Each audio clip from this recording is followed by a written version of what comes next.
Mission Lab is a design studio within Quest to Learn. It's comprised of game designers and curriculum designers, and we work with teachers at Quest to Learn to help them develop the curriculum and to design games that are played in the classroom.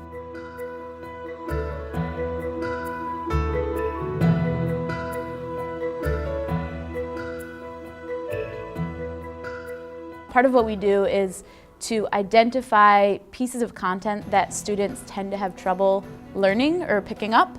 And when those areas come up, we work as a team to brainstorm ways that we can design a game that will help kids to better understand and really learn and remember these content areas. Mission Lab is something as a structure within a school that does not exist in any other school that I know of. The support that it gives teachers, I think, especially at a public school, makes it extremely unique.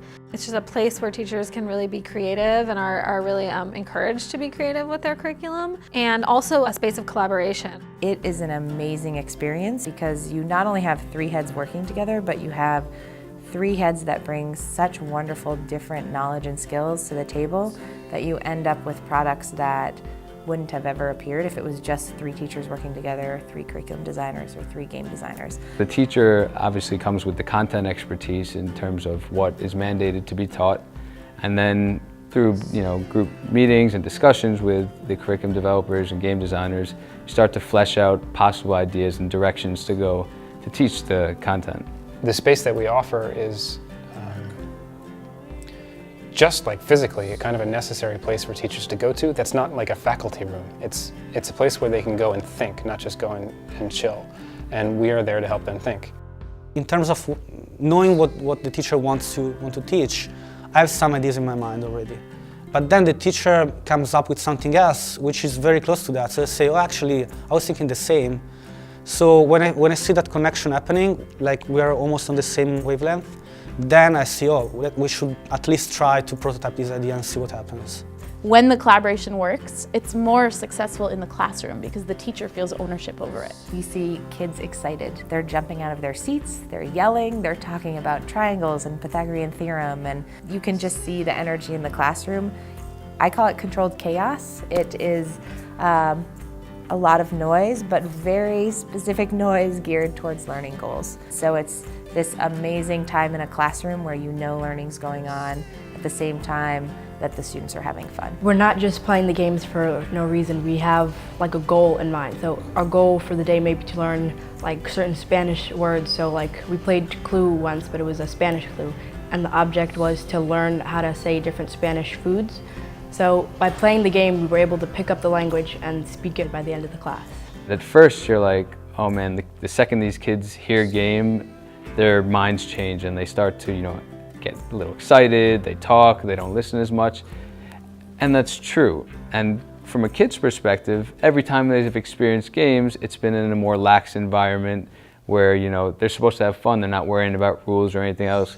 So as the teacher, it's your job to present the game in such a way that, yeah, we're having fun, we're learning, but at the same time, although you're enjoying this game, you're still in a classroom, and the ultimate goal is not only to have fun, but to learn what we're trying to teach you. One of the things that gives games so much power in teaching kids is that games really encourage you to just keep trying. This seems like a perfect fit with when you're teaching kids, to teach them in a safe environment and encourage them to just try without fearing failure.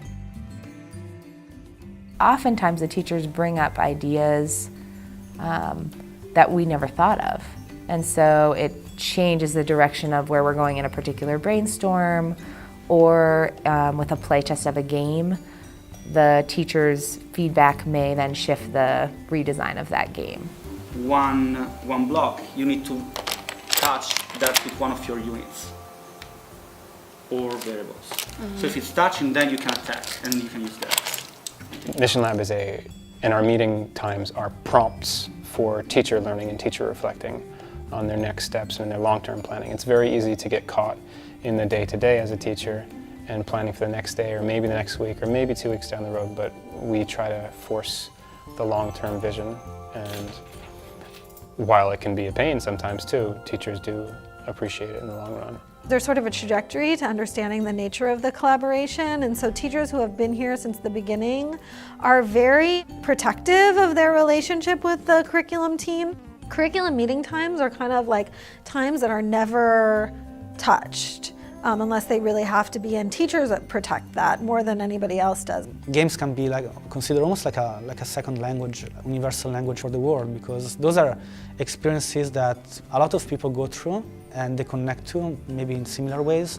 And so there is already some kind of connection there. So if something is working here, I don't see why something like this wouldn't work in other places.